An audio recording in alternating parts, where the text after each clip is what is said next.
Hello, everyone. I will be covering a very important clinical topic, that is optics. So, optics is a very important topic from your practical examination point of view. Since this is your first posting, I will only be covering the basics of optics, a few basic lenses, and the advanced optics will be covered in your next semester. So, firstly, we will be starting off with a trial frame.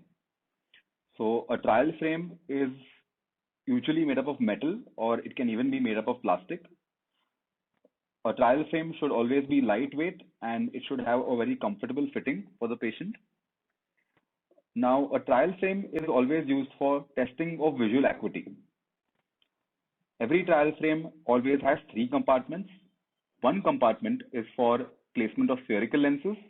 The second compartment is for placement of cylindrical lenses. And the third compartment is for placement of an occluder lens.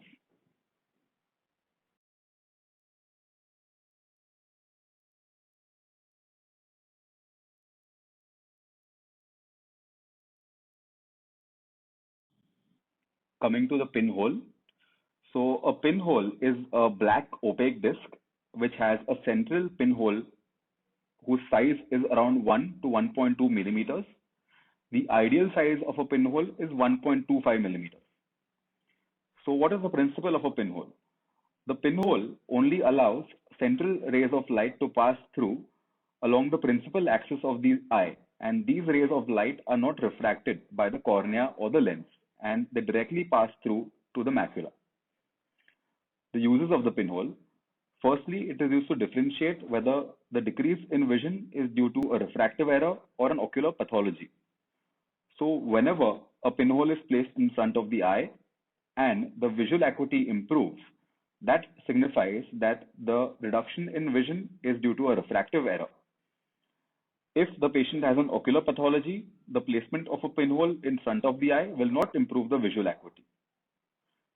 The second use of a pinhole is for macular function testing.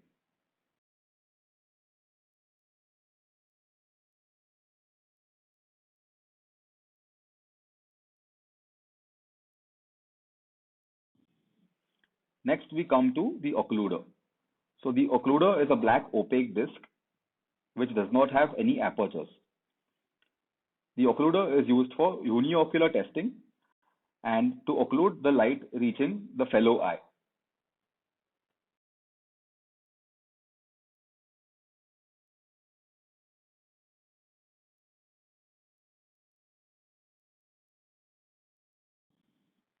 Next is the stenopic slit. So the stenopic slit consists of a black opaque disc which has a central slit aperture. This slit aperture is 15 millimeters in length and 1 millimeter in width. The principle of a stenopic slit is that it allows rays of light to pass through it only in one meridian. The uses of the stenopic slit. Firstly, it is used in Finchem's test. So what is Finchem's test? Finchem's test is used to differentiate whether colored halos are due to cataract or glaucoma. So in case of cataract, when a stenopic slit is placed in front of the eye, the colored halos will break, whereas in case of glaucoma, after placing the stenopic slit in front of the eye, the colored halos will still persist. Second use of stenopic slit is to find the axis of cylindrical correction.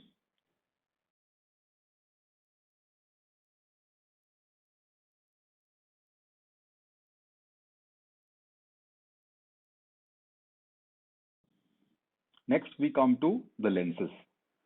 So the first lens which we have is the concave spherical lens. Now, how do we identify this lens? So firstly, when an object is viewed through this concave spherical lens, it always appears magnified. Secondly, when this concave spherical lens is moved in a particular direction, the object which is seen through it moves in the same direction as the lens. And thirdly, this lens is thin in the center and thick at the periphery. A concave spherical lens is used for the correction of myopia. So basically it is a minus lens.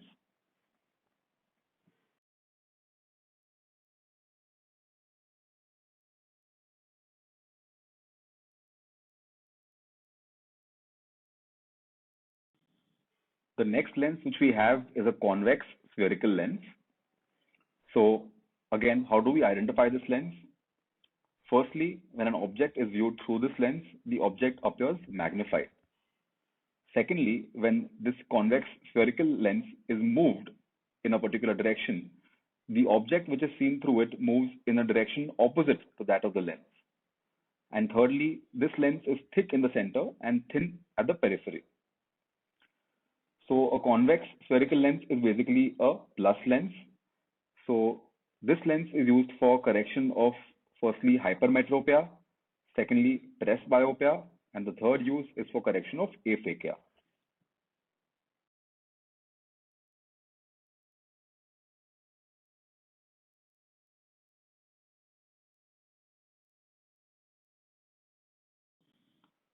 The next lens which we will talk about is a concave cylindrical lens. So any cylindrical lens always has an axis, and a cylindrical lens always acts only in one direction, that is perpendicular to the axis of the lens. So how do we identify this lens? So basically, when this lens is moved, the object will move in the same direction of the lens, but this movement will only be seen in one direction, and that direction is perpendicular to the axis of this lens. Secondly, an object which is seen through this lens appears distorted in nature. Now, what is the use of a cylindrical lens? This lens is used for correction of astigmatism.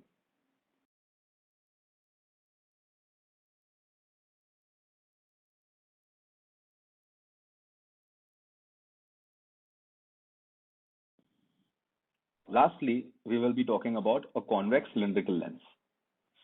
So how do we identify this lens?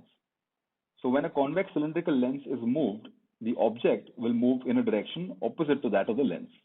And this movement will be seen only in one direction, that is perpendicular to the axis of this convex cylindrical lens. Secondly, similar to a concave cylindrical lens, an object which is seen through this lens appears distorted. Now, the use of a convex cylindrical lens is also for correction of astigmatism.